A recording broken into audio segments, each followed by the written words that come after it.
Hello guys, चलिए topic शुरू कर लेते हैं, देर नहीं करते हैं। भूकंप, अर्थक्वेक है ना, अर्थक्वेक, भूकंप मतलब भूमि का कांपना ही क्या होता है, भूकंप होता है। सीधी सी बात हमें पता है, होती कैसा है, कैसा फोर्स है, अंतर्जात आकस्मिक फोर्स है। कैसा?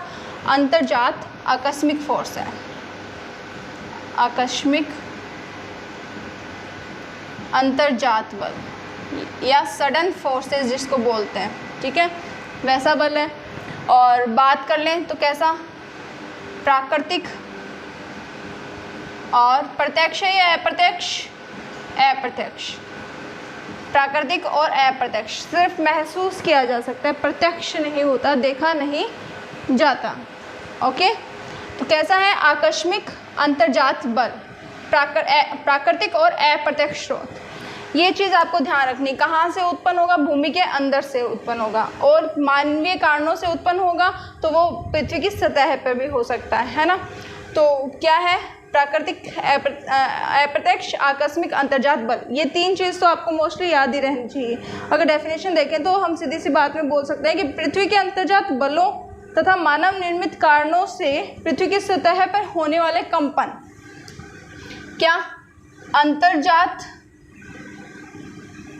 बलों व मानव निर्मित कारणों से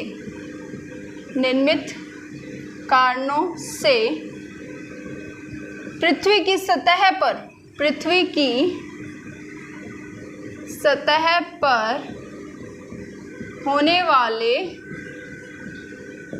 होने वाले कंपन को क्या कहा जाता है, भूकंप।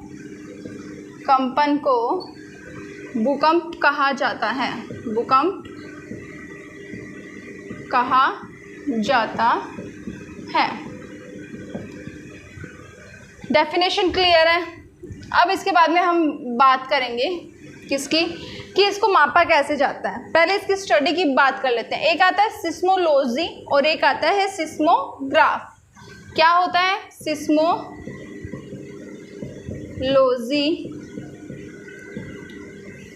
और सिस्मोग्राफ। तो ये तो क्या हो गया, देखिए सीधी सी बात है, अगर हम ज्योग्राफी पढ़ते हैं, है ना, हम स्टडी करते हैं कोई चीज़ की, तो उसमें जैसे जियोमॉर्फोलॉजी था ना लास्ट में, तो वो क्या, अध्ययन, तो मतलब किसका, सिस्मोलॉजी है ना, भूकंप का स्टडी, ठीक है। तो इसमें तो क्या आ जाएगा, स्टडी आ जाएगा कि भूकंप की जो स्टडी करते हैं हम, ठीक है, वो क्या होता है, भूकंप में किसकी स्टडी करते हैं, भूकंपन का अध्ययन, ठीक है, भूकंपन का अध्ययन, ठीक है, वो क्या होता है, सिस्मोलॉजी स्टडी। और बात करते हैं मापने का यंत्र, ठीक है, मेजरमेंट का, मापने का जो यंत्र होता है वो क्या कहलाता है, सिस्मोग्राफ, मापने का यंत्र। दोनों चीज़ क्लियर है। जो स्टडी होती है भूकंप की, क्या होता है, स्टडी ऑफ अर्थक्वेक, एंड जो मेजरमेंट का क्या है, कोई इंस्ट्रूमेंट है, वो क्या कहलाता है, सिस्मोग्राफ। तो instrument of measurement of earthquake is called seismograph. दो चीज़ क्लियर है। इसके बाद में हम मापने की इसकी इकाइयाँ देखते हैं, ठीक है। किसको मापेगा ये, भूकंप की तीव्रता को, भूकंप की तीव्रता को। अब देखिए मापने के यंत्र, किसको, तीव्रता को, भूकंप की तीव्रता को मापने के यंत्र। तो वो क्या है, तीन यंत्र हैं, हम तीन यंत्रों का अध्ययन करेंगे। पहला रोसीफेरेल, ठीक है, दूसरा मर्केली, रोसीफेरेल, मर्केली स्केल, और तीसरा क्या हो गया, जो अभी भी हम यूज़ करते हैं सबसे ज़्यादा, रिक्टर स्केल। इसका वर्तमान में यूज़ नहीं होता है, इसके अंदर जो यूनिट थी वो कितनी थी, 1 से 11 तक। इसका वर्तमान में यूज़ नहीं होता है। इसकी जो मेजरमेंट की यूनिट थी वो कहाँ से, 1 से 12 तक मापा जाता था, यूनिट में मापा जाता था। अभी भी प्रचलित है यूएसए साइड। कहाँ, यूएसए साइड। और कहाँ इसका यूनिट कितनी है, 1 से 11 में ये मापा जाता है। मर्केली ने बनाया था, किसने बनाया, मर्केली ने 1902 में। 1902 में मर्केली ने बनाया। यूएसए में अभी भी इससे मेजरमेंट किया जाता है। जो यूनिट होती है इसकी 1 से 11 के अंदर इसका मापन किया जाता है। और फिर हम बात करते हैं वर्तमान, और ज़्यादा कुछ नहीं पूछेगा इसमें। और इस स्केल में एक चीज़ और इम्पोर्टेंट है, जो भूकंप से सतह पर जो विनाश होता है उसके आधार पर मापन किया जाता है। सतह से, सतह पर विनाश के आधार पर, विनाश के आधार पर मापन किया जाता है, मापन। अब हम रिक्टर स्केल की बात करते हैं। तो बनाया किसने, चार्ल्स रिक्टर ने। कब बनाया, 1935 में। 1935 में चार्ल्स रिक्टर ने इसकी खोज की। यूनिट कितनी है, वर्तमान में यूज़ होता है, वर्तमान में होता है इसका यूज़। यूनिट क्या है इसकी, 0 से 9। तो मतलब बेस क्या हो गया, 10। बेस क्या हो गया इसका, 10। ठीक है। और कैसी पद्धति है ये, मात्रात्मक पद्धति है। कैसी, मात्रात्मक। दिख रहा है क्या नीचे, ठीक है। कैसी पद्धति है ये, मात्रात्मक पद्धति है।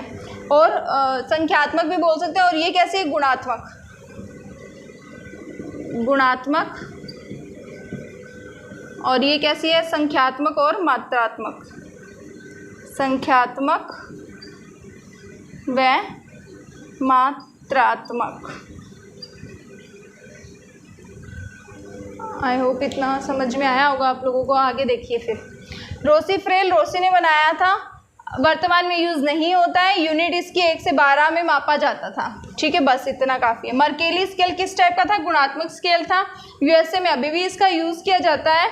और क्या, इसकी यूनिट कहाँ है, यूनिट कितनी है, उल्टा लिख दिया क्या, ये 1 से 11 तक था और ये 1 से 12 तक। इसकी यूनिट कितनी है, 1 से 12। सतह पर विनाश के आधार पर इसका मापन किया जाता है। रिक्टर स्केल का वर्तमान में यूज होता है। इसका कहाँ, ओनली यूएसए में अभी यूज होता है। ठीक है। मर्केली ने 1902 में बनाया था, चार्ल्स रिक्टर ने 1935 में बनाया था। कैसी पद्धति है, संख्यात्मक और मात्रात्मक। वर्तमान में यूज होता है। यूनिट क्या है इसकी, 0 से 9। और बेस क्या हो गया फिर इसका, 10, क्योंकि 0 को काउंट करेंगे तो 0 से 1 और 1 से 10, 9 कितना, 10 हो गया। और बस इतना ही है इसके अंदर। और जो इसकी इकाई है ना, जैसे अगर एक 0 है जो 10 इकाई को कंज्यूम करता है, तो ठीक है, तो मतलब अगर 0 पॉइंट आया तो मतलब 10 गुना ज़्यादा भूकंप है। और अगर 1 आ गया तो इससे 10 गुना, ऐसे। ठीक है, इस तरीके से ये चलती है। मतलब इसकी एक ही यूनिट 10 गुना प्रबल होती है। अब देखिए 5 रिक्टर स्केल का भूकंप क्या होता है, ऊपर वाला रब कर दूं मैं।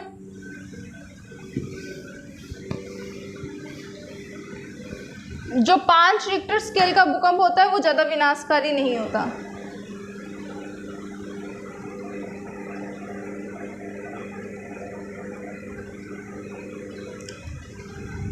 पाँच रिक्टर आता है ना, तो वो इतना विनाशकारी नहीं होता, नहीं होता। लेकिन इससे ज़्यादा आता है तो वो कैसा होता है, विनाशकारी होता है। जो रिक्टर स्केल है ना, 2 या 3 वर्षों में ही कोई एक बार इसमें जो सबसे ज़्यादा क्या अत्यधिक विनाशकारी भूकंप आया होगा। कितने, 2 या 3 वर्षों में। और सबसे ज़्यादा अगर हम देखें तो भूकंप का क्षेत्र जापान है। कौन सा, जापान। तो हम इसका कह सकते हैं कि अभी तक जो जापान की साइड में चलते हैं, तो अभी तक सर्वाधिक तीव्रता का भूकंप चीन में मेजरमेंट किया गया है। सर्वाधिक तीव्रता वाला भूकंप कहाँ पे?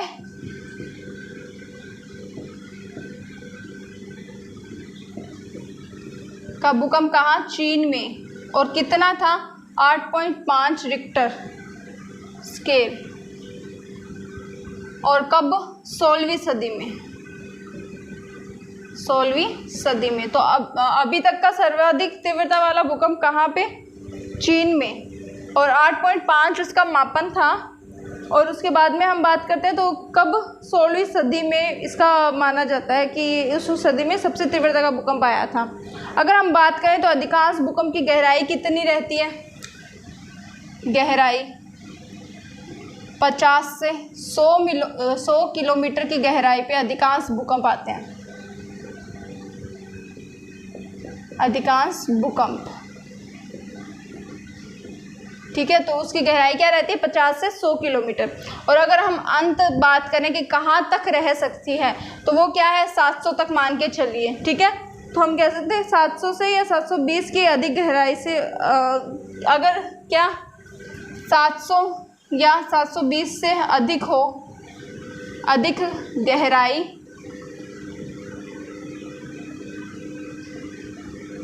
पर भूकंप उत्पन्न नहीं होते। भूकंप उत्पन्न नहीं होते क्योंकि ताप ज़्यादा होता है और फिर वो कैसे अवस्था में रहते हैं? तरल अवस्था में रहते हैं। एक्चुअली भूकंप में क्या है? चट्टानें ज़्यादा क्या है कारण बनती है उसका, क्योंकि चट्टानों के थ्रू ही जो इधर उधर खिसकाव होगा, जो नीचे का मैग्मा है वो चट्टानों को ही क्रॉस करेगा ना, पहले तो चट्टानें खिसकेगी तभी भूकंप आएगा, है ना। उसके बाद में हम बात करते हैं कितनी गहराई तक अधिकांश भूकंप आता है? 50 से 100 किलोमीटर। और अंत कितना है? 700 से 720 से अधिक गहराई हो तो वहाँ भूकंप नहीं मापा जाता। इतनी बात हमने भूकंप के बारे में करी। अब हम इसका फोकस देखते हैं। फोकस और एपिसेंटर जो पॉइंट आते हैं इसके, उसके बारे में देखते हैं, ठीक है। इसके अंदर कंफ्यूजन रहता है, थोड़ा ध्यान से देखिएगा।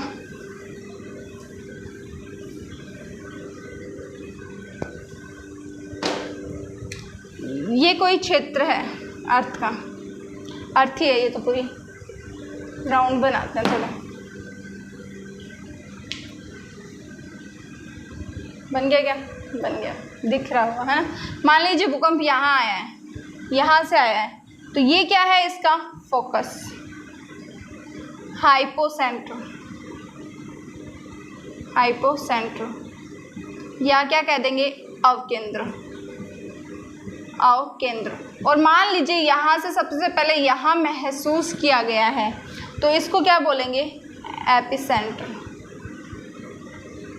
या अधिकेंद्र। अधिकेंद्र। तो जहाँ से भूकंप उत्पन्न होते हैं उसको फोकस, हाइपोसेंटर, अवकेंद्र कहते हैं। और जहाँ धरातल पर, पृथ्वी की सतह पर सबसे पहले महसूस किया जाता है उस पॉइंट को क्या कहते हैं? एपिसेंटर, अधिकेंद्र कहा जाता है। तो ये चीज़ एकदम से अच्छे से क्लियर हो गई। तो जहाँ से उत्पन्न होता है उसको क्या कहते हैं? जहाँ भूकंपीय तरंगे जन्म लेती हैं उसको क्या कहते हैं? अवकेंद्र। क्या? तरंगे। और जहाँ महसूस की जाती है उसे क्या कहते हैं? अधिकेंद्र, एपिसेंटर। ये चीज़ क्लियर है? कहीं ये ना हो क्वेश्चन कुछ ही पूछा आंसर कुछ ही दो, ये अवकेंद्र है, ये अधिकेंद्र है, ये फोकस है, ये एपिसेंटर है, हाइपोसेंटर है, ठीक है। ये नाम याद रखिएगा, मेजर है। और कहाँ हमेशा कहाँ बनेगा? उसके समकोण पे बनेगा, ठीक है। कहाँ बनेगा? समकोण पे बनेगा हमेशा, ठीक है। तो ऐसे बनेगा, जो ऐसे बनेगा तो यहाँ बनेगा। यहाँ भी अगर हम ऐसे देखें तो समकोण पे है, ठीक है।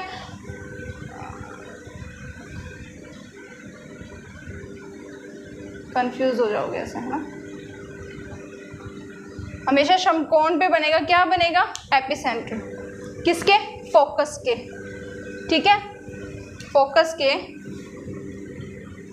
समकोण पर अभी तक आपको लगता है कि हमने भूकंप का कुछ भी नहीं पढ़ा, और वो फैक्ट भी है कि हमने भूकंप का अभी तक कुछ भी पार्ट नहीं पढ़ा है, लेकिन इतने से पार्ट में भी बहुत सारे क्वेश्चन पूछे जा सकते हैं।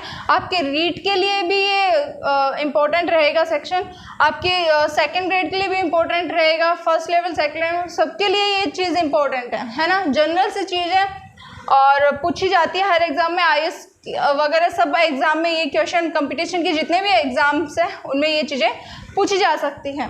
उसके बाद में देखिए 2 नाम आते हैं, आइसोसिस्मल रेखाएं और होमोसिस्मल रेखाएं।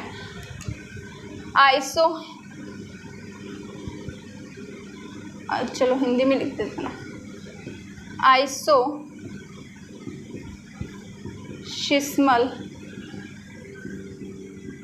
रेखाएं और होमोसिस्मल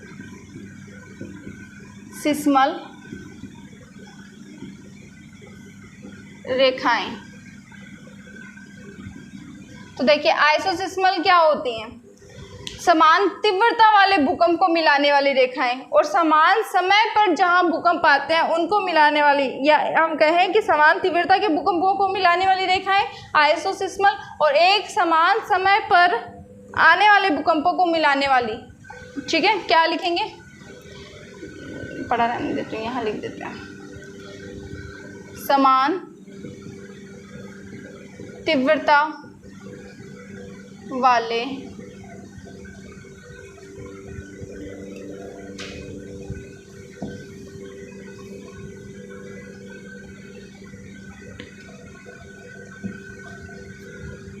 क्षेत्रों को मिलाने वाली रेखाएं आइसोसिस्मल। होमोसिस्मल देखिए H से आवर बनता है ना, आवर, तो H से याद रखिएगा एक समान समय को, एक समान समय पर समय में आने वाले भूकंपों के क्षेत्र को मिलाने वाली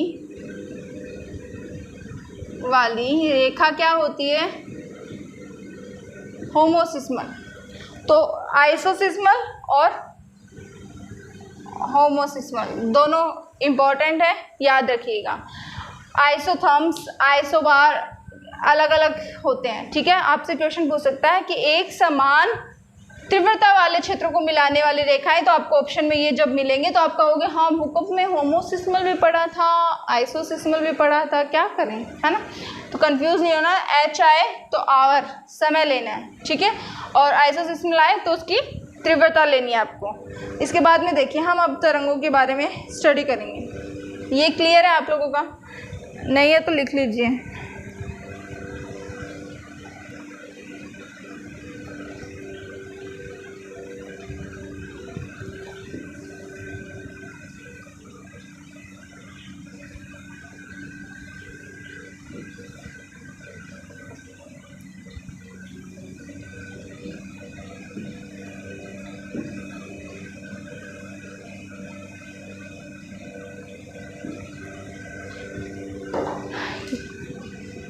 हेडिंग डालिए भूकंपीय तरंगे। भूकंपीय तरंगे, भूकंप से उत्पन्न होने वाली तरंगे। सबको पता है कितनी होती है? PSL। ठीक है, ये होती है प्राथमिक,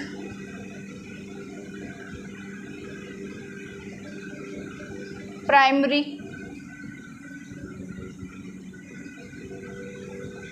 ऐसे सेकेंडरी, द्वितीयक, और इसको क्या बोला जाता है? गौण। क्या बोला जाता है? गौण तरंग। ठीक है, अब इसके आधार पे है ये हम पढ़ेंगे। सबसे पहले हमने किसकी बात की? इसकी। तो केंद्र पर सबसे पहले आती है, सबसे पहले उत्पन्न होती है। ठीक है, केंद्र पर उत्पन्न होगी तो सबसे पहले धरातल पे भी यही पहुंचेगी, तो धरातल पर सबसे पहले उत्पन्न। ठीक है, दो चीज़ इसकी याद हुई, किसकी? प्राथमिक की, प्राइमरी की। ठीक है, इसके बाद में हम देखते हैं कि सबसे पहले काम कर रहे हैं, इसीलिए इसको प्राथमिक कह दिया, प्राइमरी कह दिया। एक नाम और आता है इसका, मैं बड़ा लिख देती हूँ, क्या? अनुदैर्ध्य। क्या बोलते हैं इसको? अनुदैर्ध्य। ये नाम ज़्यादा पूछे जाते हैं। ठीक है, इनमें कंफ्यूज रहती है। और ये किस टाइप के हैं? अनुप्रस्थ। किस टाइप के हैं? अनुप्रस्थ। और ये भी अनुप्रस्थ ही होती हैं, अनुप्रस्थ ही होती है। ठीक है, तो अलग कौन सी? प्राइमरी। ठीक है, तो इम्पॉर्टेंट भी है ये। अब इसकी गति का, इसकी वेग की बात करते हैं हम, तो वेग कितना है इसका? सबसे ज़्यादा भी इसी का होना है फिर, 6 से 13 किलोमीटर। ठीक है, 6 से 13 किलोमीटर क्या होगा? किसमें? सेकंड में। और फिर एवरेज की बात करते हैं, एवरेज की बात करते हैं तो एवरेज 5 से कितना हो जाएगा? 8। कितना? अगर एक में ही बात करें तो 8 किलोमीटर पर सेकंड मान के चलिए एवरेज। क्लियर है इतना? अब P के बाद केंद्र पे पहुंचेगी, P के बाद केंद्र पर, और कहाँ? सतह पर भी। P के बाद धरातल, सतह पर क्या पहुंचती है? ठीक है, पहुंचती है। ये चीज़ याद रखिएगा, एक ध्यान रखिएगा। ठीक है, एक चीज़ तो बताई नहीं मैंने, सबसे पहले ये किसने दिया था? चलो बाद में देखते हैं, पहले तरंगों के बारे में ही देख लेते हैं सीधा। तो P के बाद केंद्र पे उत्पन्न होने वाली कौन सी है? सेकेंडरी। और P के बाद धरातल पर पहुंचने वाली कौन सी है? सेकेंडरी। तो अब देखिए सेकेंडरी का वेग कितना हो सकता है? बाद में पहुंचती है, इसलिए इसको क्या बोलते हैं? द्वितीयक तरंगे कहते हैं। वेग कितना? 4 से 7 किलोमीटर। क्या? 4 से 7 किलोमीटर, 7 किलोमीटर पर सेकेंड। और एवरेज 5.5 किलोमीटर पर सेकेंड ओनली ठोस से गुजरती है। और ये तीनों माध्यम से, ठोस, द्रव और गैस, तीनों माध्यम से गुजरती हैं। और ये किससे गुजरेगी? ठोस से। और फिर वो भी किससे? ठोस से गुजरेगी। ठीक है, किससे गुजरती है? किस में इसकी गति होती है? तीनों में गति होती है। तीनों में गति लिख लो। क्या लिख लो? में गति होती है। और उसमें सिर्फ ठोस में गति होती है। और अगर हम इसकी अलग से बात करें तो इसके माध्यम के जो कण हैं उनकी जो संचालन है वो कैसा होता है? लंबवत होता है। कैसे होता है? लंबवत। और प्रकाश तरंग के समान होता है। किसके समान? प्रकाश तरंग के समान। संचालन के समान संचालन। और उसमें भी यही लिखिएगा, सैम, प्रकाश तरंग के समान संचालन होगा। और स्नेल का एक नियम है, वो भी बताएंगे आपको क्या कहता है वो नियम। तो अनुदैर्ध्य क्या होता है? P तरंगे। ठीक है, तीनों माध्यम से गुजरती है, लेकिन घनत्व सबसे ज़्यादा किस में होता है? ठोस में। ठीक है, ठोस में घनत्व अधिक होगा।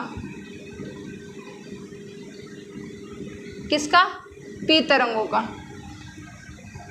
कंपैरिजन करके पढ़ोगे तो जल्दी याद रहेगा और ये का ये डायग्राम आपके माइंड में सेट हो जाएगा। ठीक है, अब जो L वेव्स हैं उनके नाम अलग अलग हैं। उसको क्या क्या कहते हैं? लॉन्ग वेव्स, लव वेव्स, रेले वेव्स। ये चीज़ आपको समझ में आ गई होगी, आई होप।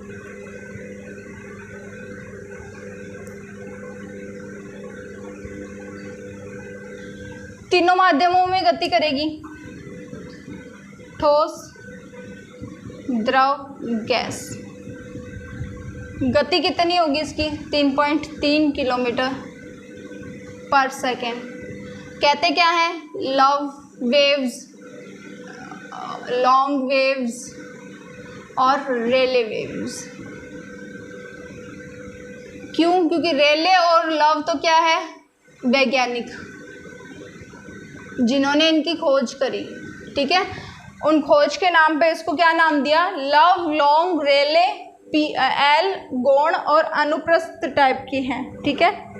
और अगर ये आ जाए कि एस तरंगों के समान कौन सी है, तो यही है। इसको क्या कहते हैं? एस तरंगों के समान। या तो प्रकाश तरंग हो गई इस दोनों में, तो या फिर कह दो कि एस तरंगों के समान, एस तरंगों के समान।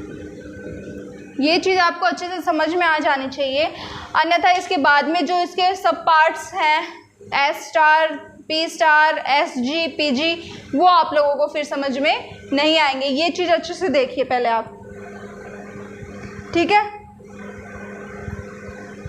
तो अगर हम बात करें कि सबसे ज़्यादा विनाशक कौन सी होती है, ये होती है सबसे कम गति और सबसे ज़्यादा सर्वाधिक विनाशक।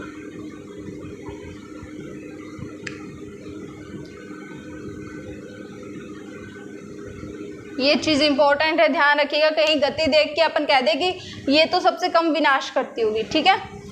सबसे ज़्यादा विनाशक कौन है? वो, ठीक है, क्योंकि देखिए सबसे ज़्यादा कम दूरी में समय पे पहुंच रही है। ये 6 से 13 किलोमीटर लगा रही है 1 सेकेंड में, और वो 1 सेकेंड में कम दूरी पे जा रही है। तो सबसे ज़्यादा विनाशक कौन सी है? एल तरंगे। और इसके अंदर मेजर कुछ नहीं है।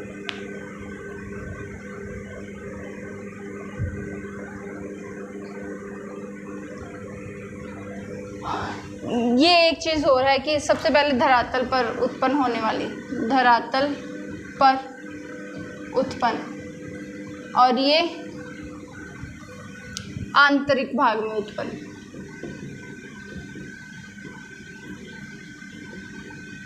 ठीक है, उत्पत्ति कहाँ होती है? आंतरिक भाग में। जल्दी से रिवीजन लगाइए। अनुदैर्घ्य प्राइमरी प्राथमिक पी तरंगे केंद्र पर सबसे पहले उत्पन्न होती है, धरातल पर सबसे पहले पहुंचती है। वेग इसका 6 से 13 किलोमीटर प्रति सेकंड रहता है। एवरेज वेग की बात करें तो 8 किलोमीटर सेकंड। और ठोस, द्रव, गैस तीनों माध्यमों में इसकी गति होती है, लेकिन घनत्व सबसे अधिक किस में होता है? ठोस में होता है। अनुप्रस्थ, सेकेंडरी और द्वितीयक। पी के बाद केंद्र पे ये पहुंचेगी, पी के बाद धरातल सतह पे ये पहुंचेगी, पी के बाद उत्पन्न होगी केंद्र पे, आंतरिक भाग में उत्पन्न हो रही है, लेकिन वो कहाँ उत्पन्न होगी? धरातल पे उत्पन्न होगी। 4 से 7 किलोमीटर प्रति सेकंड इसका वेग है। 5 किलोमीटर प्रति सेकंड इसका एवरेज वेग है, ठीक है। वेलोसिटी जो है इसकी एवरेज है। ठोस में गति करेगी ओनली, तो ऐसी तरंग जो ठोस में गति करती है वो कौन सी है?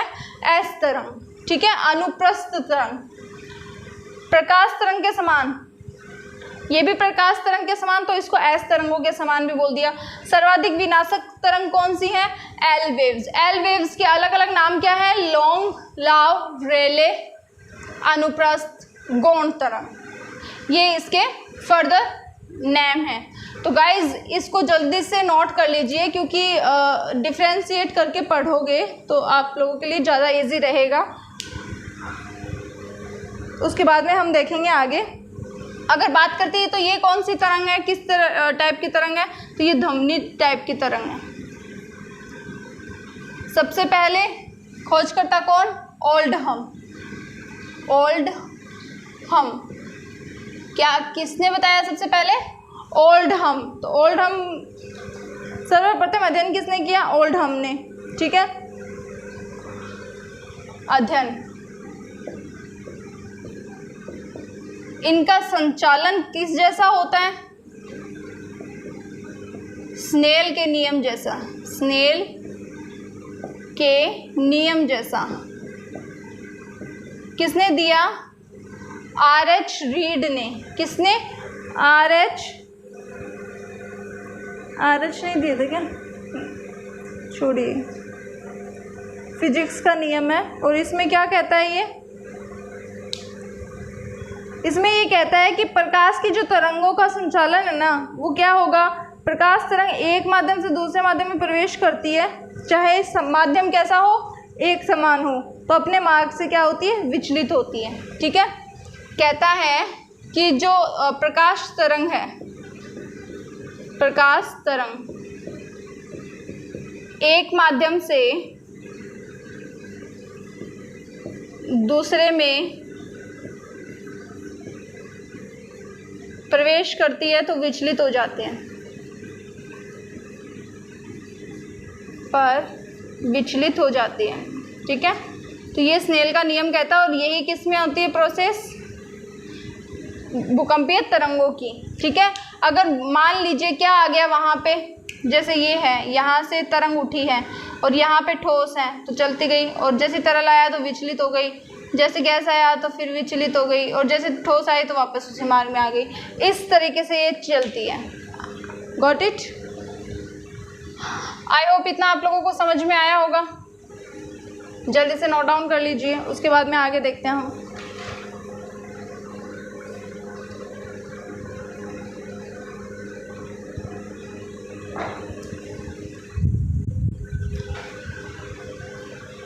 अध्ययन किसने किया सबसे पहले, सर्वप्रथम अध्ययन, थोड़ा सा ऊपर कर दीजिए। सबसे पहले अध्ययन किया ओल्डहम ने, और संचालन जो है भूकंपीय तरंगों का वो किस पे आधारित है, स्नेल के नियम पे आधारित है। स्नेल का नियम एक प्रकाशीय तरंगों पर आधारित है। वो कहता है कि एक प्रकाश की तरंग अगर एक माध्यम से दूसरे माध्यम में प्रवेश करते, चाहे वो समान माध्यम क्यों ना हो, तो अपने मार्ग से क्या होती हैं, विचलित हो जाती हैं। ठीक है, आया होगा समझ में। अनुदैर्ध्य अनुप्रस्थ ज़्यादा इम्पोर्टेंट है, धमनी तरंग से गुजरती है, धमनी तरंग की तरह गुजरती है, गति करती हैं, और ये किसके समान संचालन करती है, प्रकाश तरंग के समान, और ये भी प्रकाश तरंग के समान संचालन करती है। तो ये चीज़ें मोस्ट इम्पॉर्टेंट है, आप लोग अच्छे से इसको पढ़िएगा। ओके गाइज, नेक्स्ट वीडियो में देखते हैं आगे का पार्ट।